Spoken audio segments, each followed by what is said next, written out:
The notes I'd like to highlight would be when our patient is moving around, we should move them as little as possible and assist whenever we can. So when you're asking your patient to go up to a seated position, helping assist with appropriate touch in locations that are acceptable.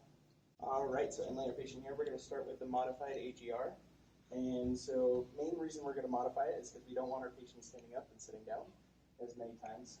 So start with just sitting. Do you mind if I do an AGR? Just touching it back here, looking for any areas of tenderness.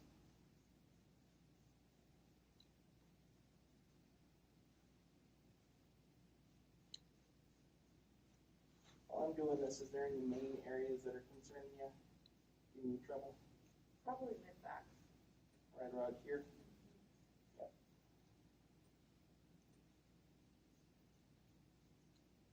So my AGR is in one area of greatest restriction, and I am feeling that in the middle thoracic area.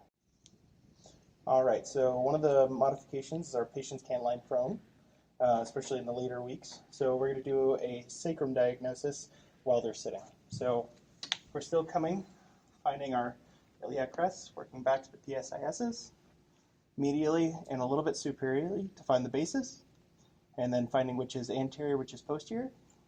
And then most patients will be sitting a little bit farther back, so their coccyx is a little bit lower. So I say, is it okay if I palpate for your coccyx? Palpate down until you feel this bump fall off, and then move slightly back to find the ALAs. And we'll demonstrate on the patient next. I'm going to start by finding the iliac crest, coming down through the PSISs. We're going to do a seated flexion test. So I like to have my patients look up to the sky and bend forward. So this locks out the upper, and we're positive on that left side. And come back up, move medially and superior to get to the basis. And it's going to be deep on the left, posterior on the right.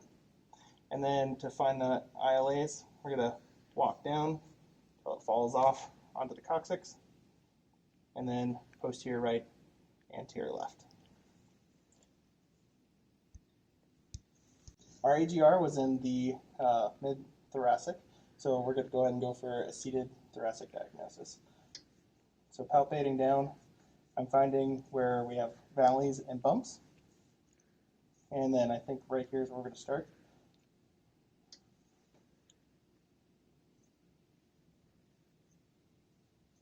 So here we have a type 1 for these three segments, and we have a type 2 right here, rotated right, side bent right. Can you go ahead and flex forward for me a little bit and extend back up? That makes it worse. So it's flexed, rotated right, side bent right. So inferior part of the scapula is spine of 7, body of 8, spine of 6. So this is body of 6, rotated right, side bent right, flexed. And then our neutral here is rotated right, side bent left, 7 to 9. All right, so next we're going to work down to our lumbar diagnosis. General palpation, we're actually finding that it has a large neutral. Rotated right, side bent left, so this is the last rib, one above that, so it's T11 all the way down to L5, rotated right, side bent left. All right, next we're going to move on to the anominants. So this along with the sacrum is key areas for pelvic pain that comes with pregnancy. So we're going to do our standing flexion test, find the iliac crest, work our way back to the PSISs, have you look forward and bend forward. Also positive on the left. So one of the alternatives for diagnosing the pelvis is to take one hand and put it on the ASIS in the front of the iliac crest. Is it okay if I touch your ischial tuberosity? Take the other hand and put it on the ischial tuberosity, and then motion test. So you push the top hand backward, or posterior, the bottom hand anterior, like that, and then try the opposite. And it does not like going that way. And then for in-flare, out-flare, you can pull and push straight into the body. And she likes that and does not like that. So she has an in-flare with the posterior anomalous. Alrighty, so for this next part, we will have you lay on your back. But it's important to know if they've had difficulty laying on their back during this pregnancy, especially later on along in the pregnancy, as you can compress the IVC. So have you had difficulty with that? All right. So if it's still necessary to lay them on their back, we can start by mitigating that by raising the head of the bed slightly. We can lay them slightly onto their left side to decrease that compression. And we can also do as minimal time during this technique. All right. So I will have you slightly less onto your left side. Perfect. And we're going to assess those ASISs. So this is the compression technique, straight posteriors for the sacrum, inferior, again, for the anominants, and restriction onto the right side. And then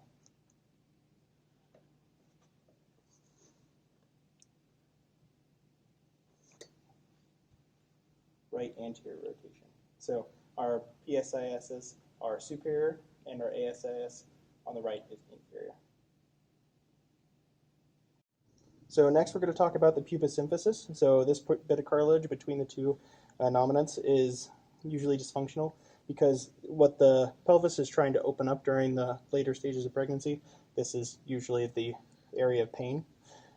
And for diagnosis, when we come down onto them, we actually want to diagnose on top so that we can get the height difference.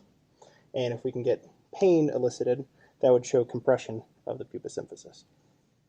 For finding the ASISs, I like to use my full palm, gently palpate down, and that allows you to find it much easier than just poking around. To come to assess the pubis symphysis, midline, palpate with your palm down. Any area of tenderness there? A little tender, so slight compression, and then switching to your thumbs, and then getting not on in front, but superior to find our height difference. And if we find that our right side is inferior to our left. So we're going to use stills to get this T6, rotated right, side bent right, flexed. So I'm going to have my patient hug themselves, and my arm goes over their arm, and my compressive force comes from this hand and my armpit in a V shape down to here. So we start by going to ease, so flex, rotate, side bent right. We don't want to go past that area. Compress, and then through this function, back to neutral, release. One more time. So this can be repeated if need be, a few times.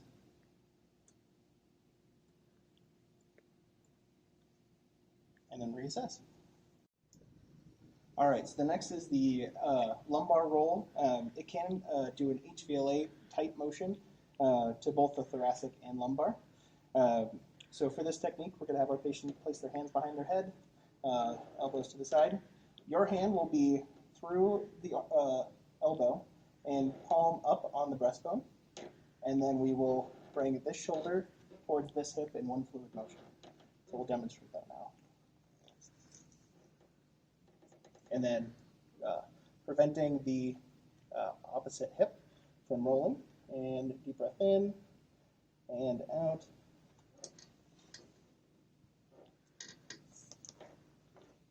And then we can do the same on the other side. All right, so we have our right on right sacral diagnosis. We're going to treat that with up, up, up, because our patient cannot lie prone. And so we already have her laying on her left side so that the right on right is up, but the dysfunctional base is actually the left one down here. So we can find that PSIS, come just immediately superior for the sacral base. We're going to have her face up towards the ceiling, just until we feel motion right here at that base. And then we're going to bring her legs, and physician force is going to be up. So her force is going to be back down towards her dysfunctional base on the left, and my force is up toward the sky. So if you could push down, 3, 2, 1, relax. Again.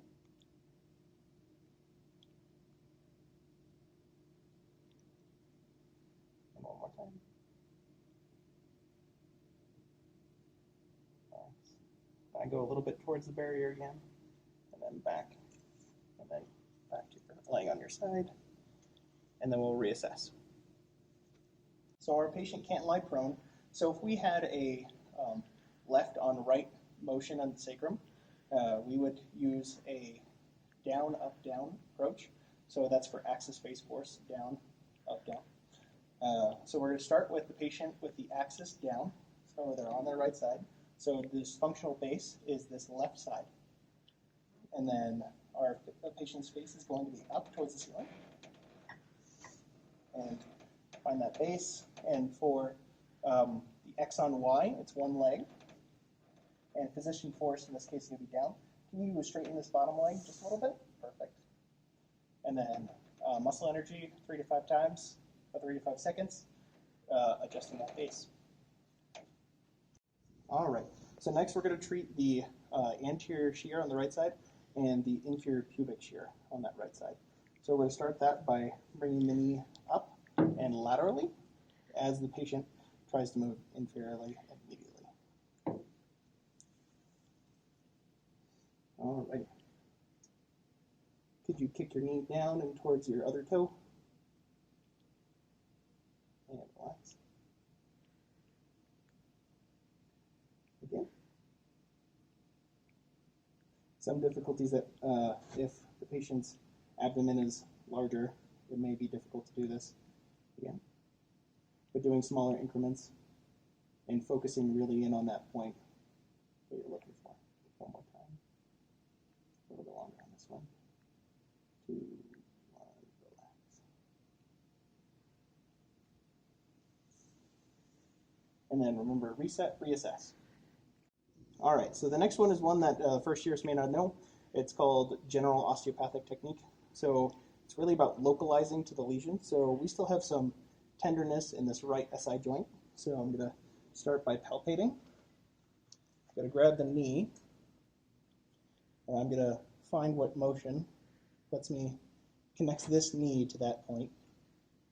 Finding a little bit of compression, a little bit abduction, a little bit of wiggle almost will help loosen that joint up. So I've got the lower part, move superiorly, going in to the upper part. It's kind of like a myofascial, but just with a kind of an activating force to help loosen it up.